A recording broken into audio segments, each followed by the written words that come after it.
Hey guys, this is Judy from Judita Nail Art. Welcome back to my channel. And today I have the December Indie Lab nail polish swatch video for you.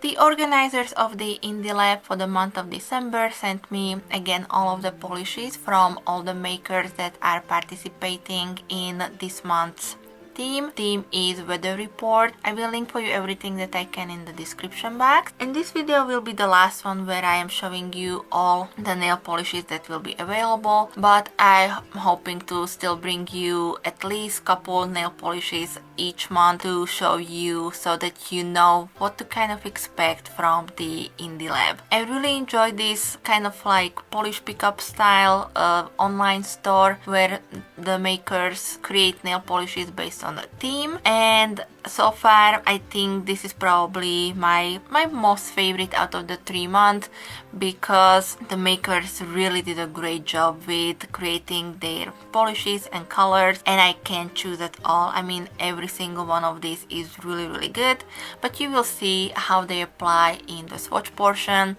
so definitely I hope that will help you out a little bit when you are making your decisions. Let me know which polish is your favorite out of the ones that I will show you today, and if you do enjoy swatch videos, then please give me a thumbs up, and if you're new here and you don't want to miss out on any of my future videos, then also please hit the subscribe button before you leave. I will jump into the swatch portion now, but if you do have additional questions, please leave them for me in the comment section. And I think that's it. Hope you will enjoy. Everybody stay safe and have happy holidays. Thank you so much for being here today, and I will be back with some more soon. Thank you. Bye bye.